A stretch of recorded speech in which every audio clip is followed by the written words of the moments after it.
There's a particular kind of quiet that arrives late at night. The TV is off, the messages have stopped, and it's just you and the sound of your own thoughts, which somehow gets louder than anything else in the room. Most of us have been taught to treat that quiet as a problem, something gone wrong, something to fix. So we reach for the phone, or the noise, or anyone who might still be awake. But what if the feeling you keep running from at night was never loneliness at all? What if it's an invitation, one you've been turning down your whole life? Because there is a difference between being lonely and being alone. They feel almost the same from the inside, but they are opposites.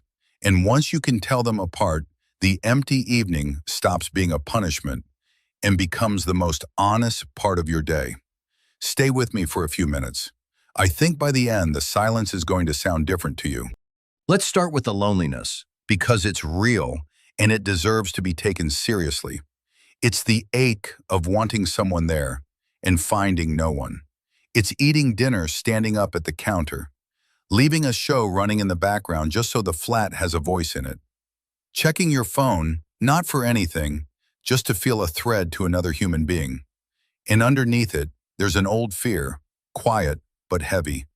If no one is here, maybe I don't really matter.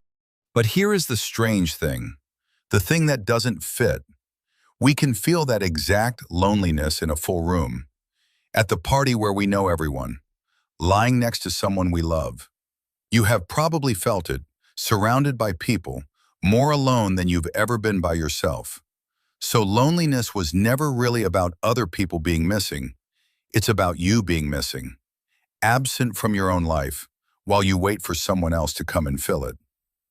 If you find this kind of thing useful, the quiet truths we don't usually say out loud, you might want to subscribe. It's what this channel is for. Here's the difference that changes everything.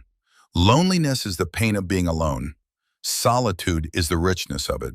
Same empty room, same silence, opposite experience. And the only thing that decides which one you're living is your relationship with the person you're alone with, yourself.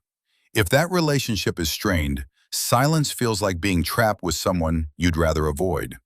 If it's warm, the same silence feels like coming home, which is why we work so hard never to be alone with ourselves. Think about how much of what we do is really just noise to keep the silence away. The endless scrolling, the shows we don't even like, staying a little too busy, saying yes to plans we don't want, because an empty Friday feels like a verdict. Almost everything we reach for in the quiet is a way of not hearing what the quiet might tell us. So here's a question, and it's a gentle one, but it's worth sitting with. What are we so afraid we'll hear? Here's what I've found, and what people who make peace with solitude tend to describe. The first few minutes alone are the worst of it. The mind throws everything it has at you, every unfinished thought, everything you've been outrunning. It feels like proof that being alone is unbearable. But if you don't flinch, if you just stay, something settles. The performance stops. There's no one to be impressive for, no one to manage, no version of you to keep up. And slowly, the person underneath all the roles gets to come out and sit with you.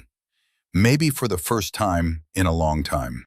That person is the one relationship you never get to leave. Every other one can end. People go. But you wake up with yourself every morning for the rest of your life. And you can only build something real with them in the hours when no one is watching. In the quiet you keep trying to fill. The people who seem most at ease on their own are not lonelier than the rest of us. They're freer. They've stopped needing company to feel like a person, so they can choose it instead of clinging to it. And that changes every relationship they have. Solitude, in the end, is just where you become someone worth keeping company with. So the empty evening was never proof that nobody wants you. It's an appointment you keep canceling, with the one person you'll spend your whole life beside. Tonight, when the quiet comes, try not to reach for the noise straight away.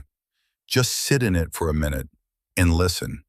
You might find you were never as alone as you were afraid you were.